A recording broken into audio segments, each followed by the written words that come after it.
For a long time, academics believed that our levels of happiness are largely predetermined by our genetics and our subconscious.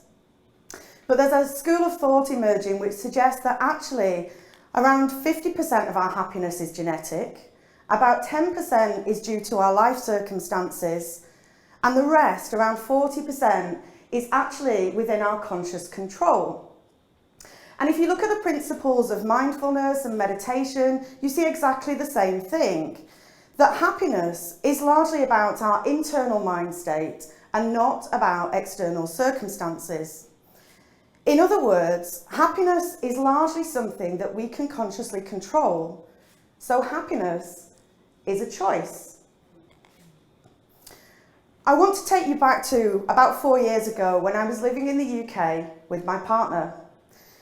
He came home one day and he said that he didn't feel well.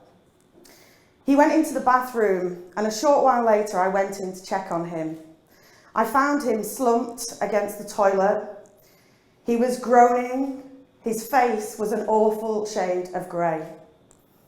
I had no idea what had happened, but I knew he was dying. The ambulance arrived and about 30 minutes later he was pronounced dead. He'd had a massive heart attack. I was devastated.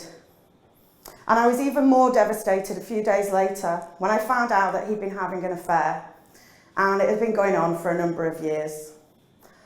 I didn't know whether to grieve for the partner I'd lost, or be angry at the lies and the deceit, and the fact that I was never going to have the answers to any of the questions that I had, because he wasn't there to ask. The only way I can describe how it felt is to say it was like a train hit my mind at 100 miles an hour and smashed my brain into a million little pieces. And I had no idea if I was going to be able to put those pieces back together. But I did. Well, most of them. There's still a few pieces missing, honestly. And it was a very long and difficult process, but it started with a very simple realization that I had some choices to make.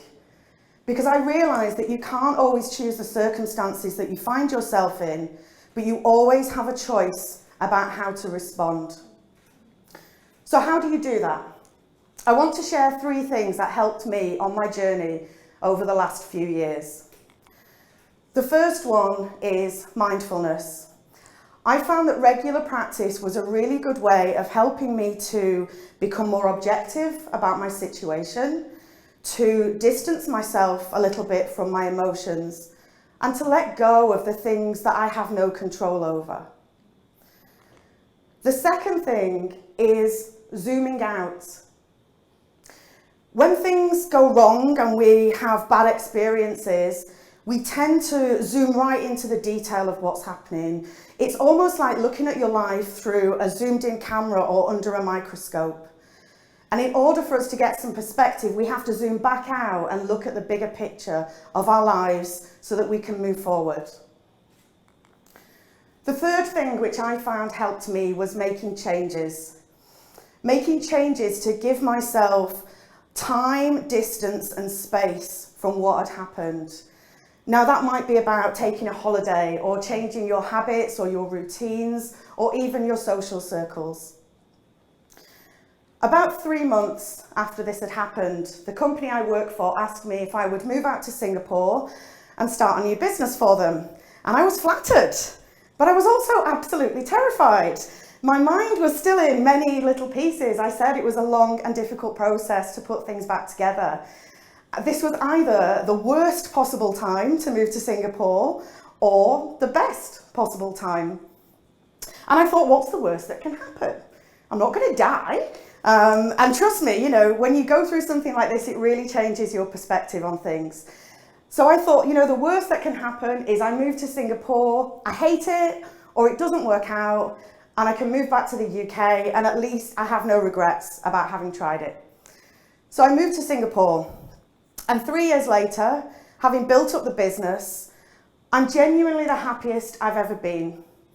And that's because I've realised that while we can't always change the circumstances that we find ourselves in, We always have choices about how to respond and how to move forward. We need to find our own ways that can lead us back to a place where we can be happy again, whether that's through mindfulness and meditation, whether it's about zooming back out to look at the bigger picture, or whether it's about making changes. Because happiness is largely within our own control. Don't be a victim of your circumstances.